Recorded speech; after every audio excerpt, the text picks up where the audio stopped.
juntos que os irmãos cheguem e possamos juntos então estudar um pouco da palavra de Deus.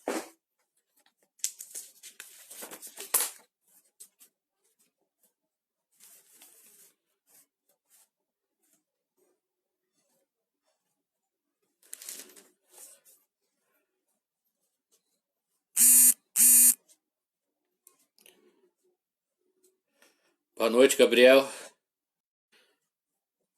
Então, boa noite aos irmãos que estão chegando para a nossa mensagem. Mais um dia aqui através do Facebook. Boa noite.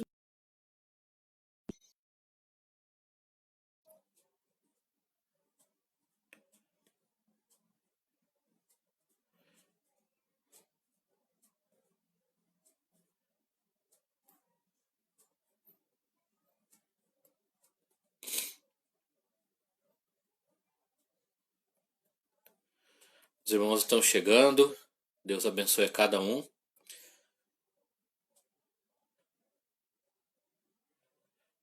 Débora, irmão Mauro, irmão Newton. Boa noite.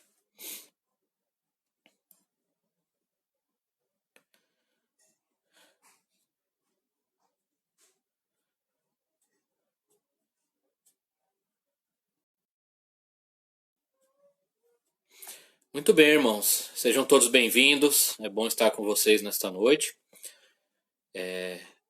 Para meditarmos um pouco mais na palavra do Senhor. E desta vez eu vou fazer um pouco diferente. A cada domingo nós estávamos meditando em 1 João. Hoje nós vamos tratar sobre outro assunto. Vamos meditar num outro trecho da palavra de Deus, tá bom? No próximo voltamos para a série de mensagens lá. Boa noite, irmã Fran.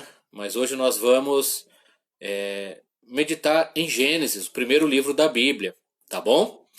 Então, ainda enquanto estamos aguardando aí mais pessoas chegarem, vamos lá abrir em Gênesis 8, primeiro livro da Bíblia, capítulo 8, e nós, numa parte da vida de Noé, eu já vou explicar aos irmãos o porquê disso, tá bom? Em Gênesis capítulo 8, já podem ir abrindo suas Bíblias lá, será o texto da nossa meditação nesta noite. Espero que todos tenham passado o domingo e que Deus neste momento. Crislene, seja bem-vinda, Deus abençoe.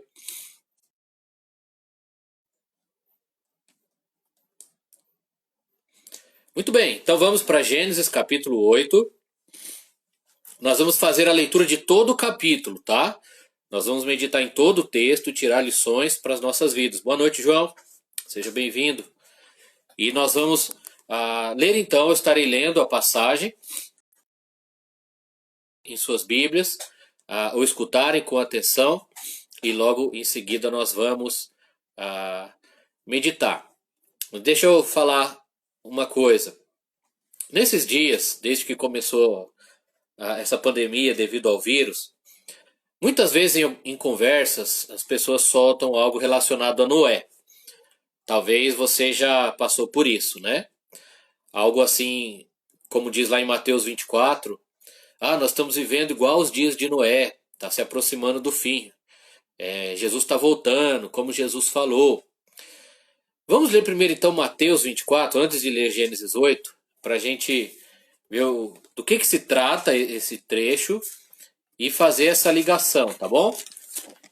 Isso está em Mateus 24, no sermão profético de Jesus, e do versículo 38 ao 40, Jesus usa Noé e os dias de Noé como exemplo do que aconteceria no futuro, tá bom?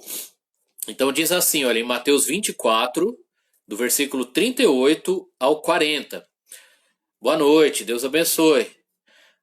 Lembrando que é uma mensagem de Jesus sobre o futuro, sobre o fim dos tempos, tá bom? Todo o capítulo 24 precisa ser lido para se compreender muitas coisas sobre o futuro. Mas Mateus 24, do 38 ao 40, Jesus disse assim: Porquanto assim como nos dias anteriores ao dilúvio, comiam e bebiam, casavam-se e davam-se em casamento, até o dia em que Noé entrou na arca. E não o perceberam, senão quando veio o dilúvio e os levou a todos. Assim será também a vinda do Filho do Homem. Até o 38 e 39, só esses dois. Assim será também na vinda do Filho do Homem. Muito bem, nesses dias de crise, às vezes pessoas citam este trecho, comentam de forma direta ou indireta que nós estamos vivendo esses dias anunciados pelo Senhor Jesus. Então eu estava pensando nisso, nas semelhanças e em tudo, e eu decidi voltar para Gênesis, para o livro o livro de Gênesis, para a história de Noé, e ver algumas coisas ali. Nós vamos ver algumas semelhanças, mas sobre um outro aspecto. Não exatamente sobre isso aqui, mas sobre um outro aspecto. E eu vou pedir aos irmãos para observarem comigo. Então vamos orar, pedir que Deus nos ajude. E aí nós vamos então lá para Gênesis, vamos ler o capítulo 8 e tirar lições para as nossas vidas. Querido Deus e amado Pai, obrigado pelo dia que tem nos dado, pelo teu amor, tua graça, tua bondade nas nossas vidas. Obrigado porque temos a tua palavra para estudar e aprender sobre o Senhor e para termos o consolo e a direção na vida mesmo nos dias difíceis. Abençoe a meditação que faremos juntos agora, abra nosso entendimento, produza a fé em nossos corações por meio do teu Deus, nos levando para perto do Senhor Jesus Cristo. Por favor, Senhor, abençoe a cada pessoa que está me ouvindo e que a tua palavra fale conosco. Por favor, é a nossa oração em nome de Jesus. Amém. Tá bom? Gênesis capítulo 8, e nós vamos ler esta passagem. Débora colocou aí o texto de Mateus, que nós acabamos de ler como introdução. Aquela comparação que Jesus fez dos dias de Noé com os dias futuros, os dias finais. E agora nós vamos lá para Gênesis capítulo 8.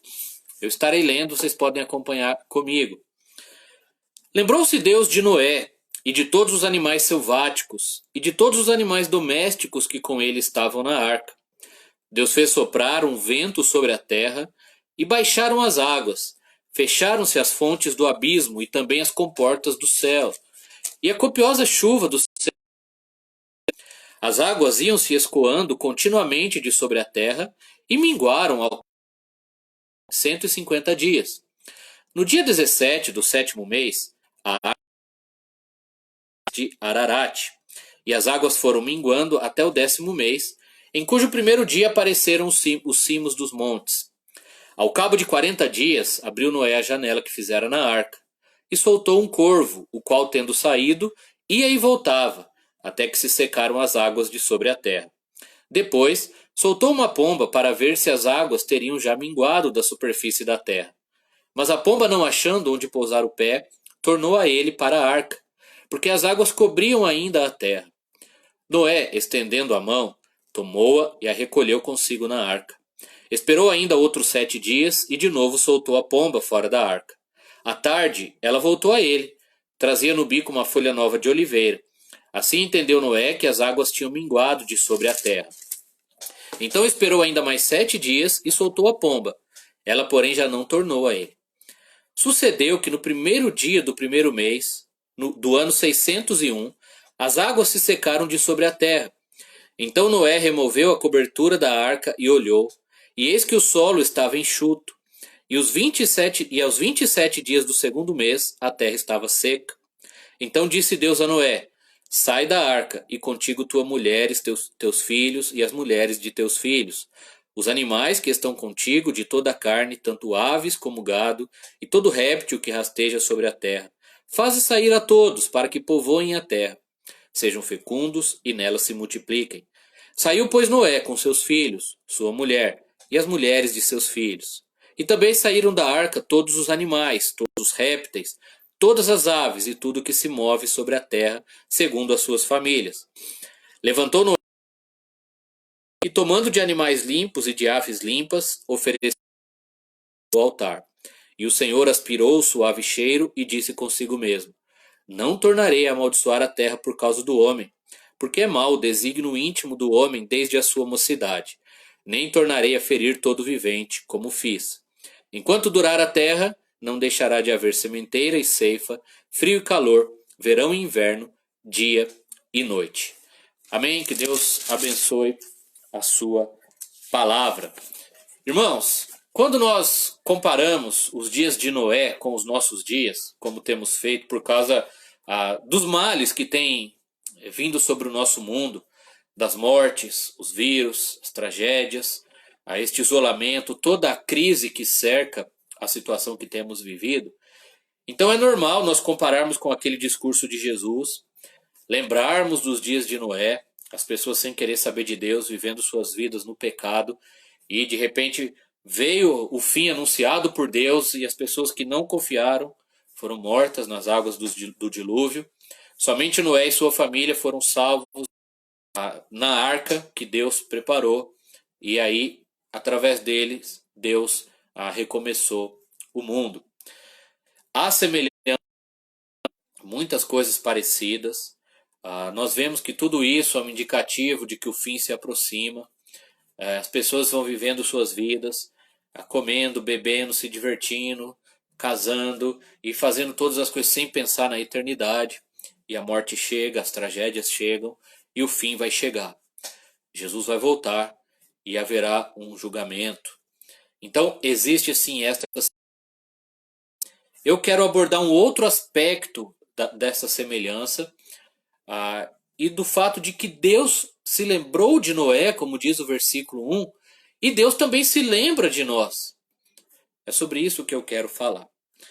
Nós temos que entender que do início do dilúvio, quando começou a chuva e as águas, lembrando que veio a chuva e também águas saíram debaixo da terra, até a saída de Noé e sua família da arca, foi um período de aproximadamente um pouco mais de um ano. Então, fazendo todos os cálculos ali dos dias, do período das chuvas, do tempo na arca, até as águas se baixarem, até Noé sair da arca, pouco mais de um ano demorou todo esse processo. Então, após um ano, um pouco mais de um ano, as águas foram baixando, Noé abriu a janela da arca, ele soltou um corvo, o corvo ficou voando, não tinha onde parar, e depois ele solta uma pomba por 3 vezes. Das 2 primeiras, a pomba vai e volta. Na primeira, ela volta sem nada. Irmãos, tá travando bastante. O vídeo tá dando várias pausas aqui. Eu não sei, acho que a internet não tá muito boa, tá bom? Mas tenha paciência, né? Se der se travar aí, vai continuar. Enfim, tá bom? Então, Noé faz aquela oferta e depois Deus faz uma aliança com Noé. E aí há aquele recomeço através de Noé e sua família.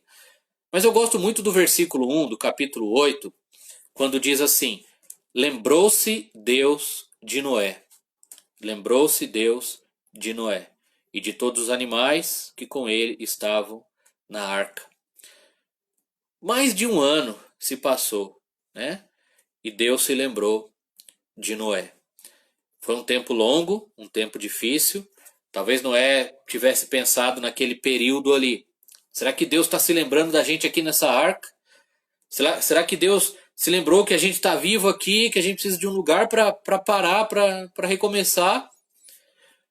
Mesmo no meio do julgamento, Deus estava julgando o mundo, destruindo o mundo, castigando a humanidade por seus pecados. Deus se lembrou de Noé e dos animais que estão passando. Deus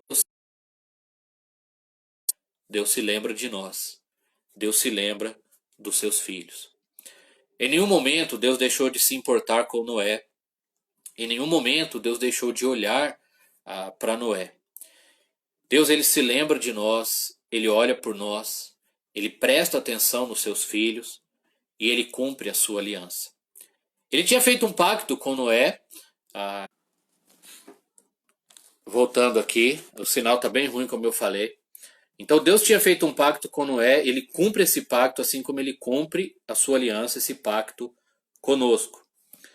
A semelhança que eu quero falar com vocês, irmãos, nesta noite, dos dias de Noé para os nossos, e eu vou fazer um jogo de palavras aqui, é que nós precisamos nos lembrar que Deus se lembra de nós. Precisamos nos lembrar que Deus se lembra de nós. É um jogo de palavras aqui para a gente entender melhor. Mas o versículo 1 diz: lembrou-se Deus de Noé. E nós ao tempo que nós estamos vivendo e pensar, lembrou-se Deus de nós, lembrou-se Deus de mim. Ele não se esquece da gente, ele não nos abandona, ele se importa, ele continua olhando por nós, ele nos ama. Ele tem um plano para as nossas vidas, um propósito, uma aliança, por meio de Cristo Jesus. E Deus se lembra do silêncio, apesar das dificuldades, apesar da solidão, dos problemas, Deus se lembra de nós. E nós precisamos nos lembrar disso. Noé precisava se lembrar disso naqueles dias prolongados dentro daquela arca escura, úmida, provavelmente cheia de animais ali, aquele tempo difícil, sem ouvir nada, sem saber de nada, só ele e a família ali, aquela solidão. Ele tinha que se lembrar que Deus se lembra dele. E nos estamos vivendo, temos que nos lembrar que Deus se lembra de nós. Deus se lembra de nós. E saber disso, saber que Deus se lembra, deve nos ensinar a ter paciência em meio às tribulações. Do versículo 1 ao 14, nós temos a descrição daqueles dias ali do fim do dilúvio, quando Deus se lembrou e acabou com a chuva e as águas foram baixando até a saída da arca. Nós temos que aprender a ter paciência. Noé precisou ter paciência, muita paciência. Mas assim como aconteceu com ele, vai acontecer com a gente, irmãos. As provações sempre acabam. Provações sempre têm fim. Então, após 40 dias, o dilúvio acabou. Foram 40 dias de chuva e de águas. E após um ano, a água baixou. Então, 40 dias de chuva e mais um ano, pouco mais de um ano ali, para até as águas baixarem. Longo período de provação, de isolamento, de escuridão e de incertezas, porque Deus não estava falando com Noé, ele não tinha Bíblia, ele não tinha internet, estavam presos ali naquela arca. Após todo esse tempo, Noé e sua família enfim puderam sair da arca e recomeçar suas vidas. Talvez enquanto eles estavam ali parecia uma eternidade, parecia que não ia ter fim, mas aquela prova acabou. As provações sempre acabam, sempre acabam. Podem durar pouco ou durar muito, mas elas vão acabar. Não importa o tempo que demore, uma hora a provação chega ao fim. Todas as provações que passamos, pessoais, familiares, como igreja, como pessoas, como a provação que temos vivido em relação ao coronavírus. Ao fim, o sofrimento também acaba. Foi assim com o dilúvio. Um julgamento intenso de Deus sobre a humanidade. Então, por uma prova, ou esta prova que todos nós estamos passando, uma hora isso vai acabar. Vai acabar. Eu tenho pensado principalmente na questão da igreja. E eu confesso que eu tenho ficado cansado já da situação de não poder ir para a igreja, não poder reunir como igreja, não poder ter os cultos e ir para os cultos com a minha família, irmãos. E cada semana que passa, cada dia de culto que chega, parece que o sentimento é pior. É algo bem ruim. E às vezes a gente fala, será que isso não vai ter fim? Quando será que isso vai acabar? Vai ser só desse... E às vezes dá essa impressão. Mas uma hora isso vai passar. Uma hora isso vai passar. Deus se lembra de nós. E nós precisamos ter paciência por causa disso. Ele não se esquece do seu povo, da sua igreja. Ele comprou com o sangue de Jesus Cristo. Deus pagou um alto preço pela sua igreja. E ele não se esquece dela. Ele se lembra de nós. E quando pensamos em provações, se não terminar com o fim delas aqui, acaba com a nossa morte. Quando terminarmos nossa jornada aqui, estaremos com o nosso Senhor e Salvador lá no céu, em glória. E também será de toda a dor, de toda a luta. O Salmo 30, versículo 5, o salmista diz, porque a sua ira dura só um momento, no seu favor está a vida. O choro pode durar uma noite, mas a alegria vem pela manhã. Deus se lembra de nós. E temos que ter paciência por causa disso, porque as provações sempre acabam. E nós vemos também, observando a situação de Noé e os nossos dias, que paciência é algo muito importante. Paciência é algo muito importante na vida do servo de Deus, sabe, irmãos? Noé e sua família, eles tiveram que esperar e esperar muito. Esperar o dilúvio acabar, desde que entraram na arca, né? Esperar o dilúvio acabar, esperar as águas baixarem, esperar Deus ordenar que eles saíssem. E eles esperaram, esperaram, esperaram, sem pecar, sem desanimar. E isso valeu a pena. Nós não gostamos de esperar, né? É difícil, mas é necessário, faz parte da vida cristã. Entenda que no caso de Noé e sua família, não adiantava absolutamente nada eles ficarem desesperados. Não adiantava nada eles ficarem estressados, preocupados, xingando para resolver as coisas da maneira. Não havia nada que eles podiam fazer, a não ser esperar. Em algumas situações da nossa vida, como algumas que estamos vivendo, nós temos apenas que esperar. Esperar e esperar. Desespero, ansiedade, preocupação não vai resolver nada. Noé e sua família esperaram e valeu a pena a espera. A palavra esperar aparece duas vezes no texto, no versículo 10 e no versículo 12. Nas duas, está tratando da situação quando ele jogou a pomba. Uma ele esperou, a pomba voltou. Da segunda vez ele esperou, a pomba não voltou. Mas significa que ele estava ali esperando, né, desejando a oportunidade para sair daquela arca. Nós não gostamos de esperar, desde a infância aprendemos a ser imediatistas, ansiosos, mas na vida cristã não há lugar para ansiedade, para preocupação, mas sim a paciência, a perseverança. Tudo na vida cristã é paciência, né? Nós temos que esperar a resposta de Deus às nossas orações, o tempo de Deus agir, o momento dele cumprir sua vontade, esperar as pessoas se converter. Nós temos que esperar a volta de Jesus, esperar o fim das provações, esperar o dia de chegarmos no céu, esperarmos a eternidade, o nosso verdadeiro lar. Como o apóstolo Paulo falou em Tito 2,13, aguardando a bendita esperança e a manifestação da glória do nosso grande Deus, o Salvador Cristo Jesus. Esperança é a marca da nossa vida, paciência.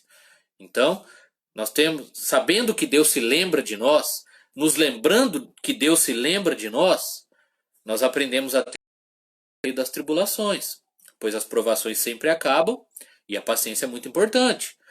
Saber que Deus se lembra de nós também deve nos levar a oferecer a Deus sacrifícios de louvor. No versículo 13 ao 22, nós vemos a primeira coisa que ele fez.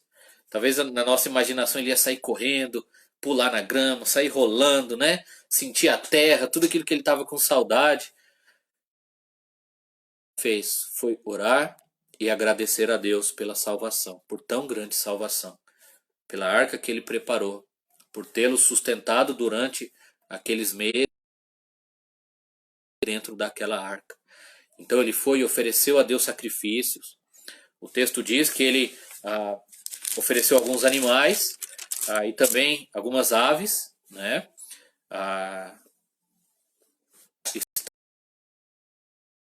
Levantou no de animais limpos e de aves limpas, ofereceu holocausto sobre o altar, e o Senhor aspirou o suave cheiro. Então a primeira coisa que Noé fez foi oferecer o sacrifício. Lembro que alguns animais ele levou 7 pares, justamente para isso, para os primeiros sacrifícios. E a primeira coisa foi um sacrifício a Deus. Aqueles animais morreram, mostrando que a salvação de uns custa a morte de outros. E já estava apontando para o sacrifício de Jesus na cruz e a sua morte em nosso favor para a nossa salvação. O louvor, a adoração, a gratidão a Deus, irmãos, devem ser demonstrados por sacrifícios que o agradam. Nós vemos que Deus aspirou o suave cheiro e Deus aceitou. Deus gostou do sacrifício de Noé, recebeu e aprovou aquele sacrifício, porque apontava para o seu filho, mostrando que a salvação custou a morte, custou o sangue.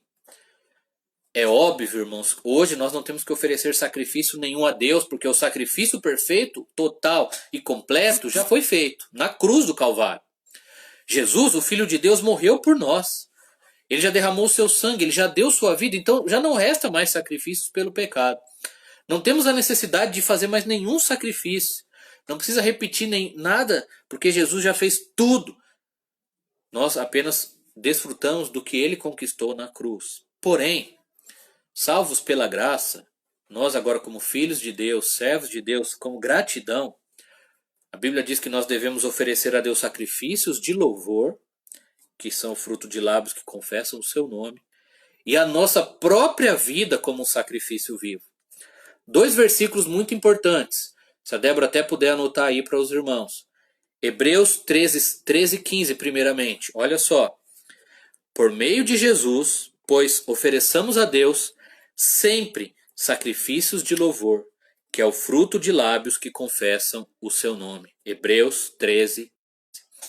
Então, por meio de Jesus, a gente oferece agora a Deus sacrifícios de louvor, adoração, exaltação com nossos lábios, lábios que confessam o seu nome. Nós vamos adorá-lo, exaltá-lo, engrandecê-lo, louvá-lo e agradecer pela salvação e por Jesus. Então o sacrifício que a gente oferece a Deus é o sacrifício de louvor. E segundo falou em Romanos 12, 1, oferecer nossa vida como sacrifício. Paulo disse, rogo-vos, pois, irmãos, pelas misericórdias de Deus, que apresenteis o vosso corpo por sacrifício vivo, santo e agradável a Deus, que é o vosso culto racional. Nossa vida como sacrifício. Deus se agrada do sacrifício da morte. O salário do pecado é a morte, é o que lemos em Romanos 6, 23, e não tem como mudar isso. Noé foi salvo, mas os animais tiveram que morrer. O sacrifício foi oferecido no lugar dele. E tudo isso apontava para o supremo sacrifício de Jesus na cruz, que foi realizado há 2000 anos. Lá na cruz do Calvário, Jesus deu a vida por nós, por mim, por você.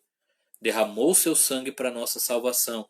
Deu sua vida por nós e por isso hoje estamos salvos. Jesus é o sacrifício que foi feito pela nossa salvação. Hoje nós não precisamos morrer pelo nosso pecado, mas nós precisamos morrer para o nosso pecado. Entenda isso. Hoje nós não precisamos morrer pelo nosso pecado, mas nós precisamos morrer para o nosso pecado. Em Romanos 6,11, o apóstolo Paulo diz, considerai-vos mortos para o pecado, mas vivos para Deus. Então a gente deve matar a nossa carne, morrer para o pecado, morrer para o mundo, nos considerar mortos para aquilo que não agrada a Deus, oferecer nossa vida como sacrifício vivo e agradável a Deus e oferecer a Deus sacrifício de louvor, em gratidão pela salvação. Tudo isso porque Deus se lembra de nós, porque Deus não se esquece de nós, e mesmo em meio às tribulações, Ele se lembra da gente, Ele se lembra de mim, Ele se lembra de você. Precisamos nos lembrar que Deus se lembra de nós, mesmo nas tribulações. E sabendo que Deus se lembra de nós, nós devemos confiar o restante das nossas vidas em suas mãos. Olhem os versículos 20 a 22 novamente, o final do capítulo 8. Levantou Noé um altar ao Senhor, e tomando de animais limpos e aves limpas, ofereceu holocausto sobre o altar. E o Senhor aspirou o suave cheiro e disse consigo mesmo, não tornarei a amaldiçoar a terra por causa do homem, porque é mau o desígnio íntimo do homem desde a sua mocidade. Nem tornarei a ferir todo vivente como fiz.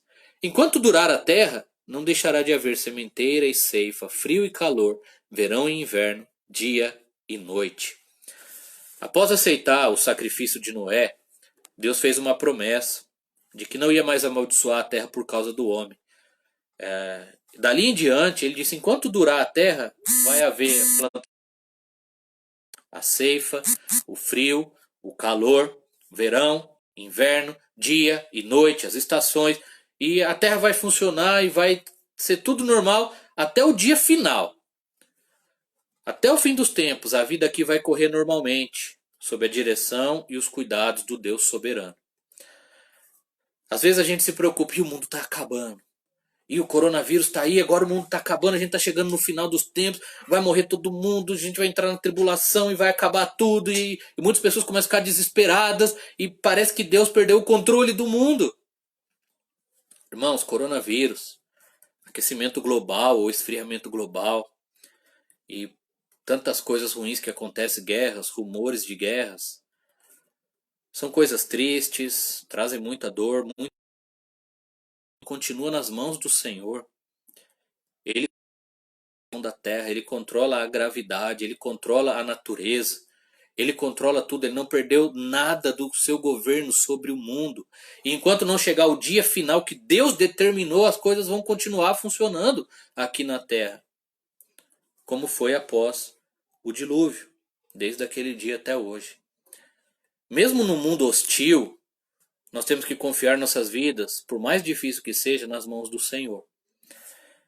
Precisamos usar um pouco a nossa imaginação aqui para entender um pouco do que Noé e sua família passaram, para entender o que nós estamos passando e como nós devemos confiar em Deus. Olha, o mundo após o dilúvio era totalmente novo e diferente para Noé. Eles viviam uma vida antes do dilúvio em que as pessoas viviam por volta de 900 anos. Eles viviam num mundo em que tinha uma temperatura única e perfeita, era totalmente equilibrado. Não havia chuvas, havia um vapor que regava a terra, todo dia Deus mandava aquela água ali.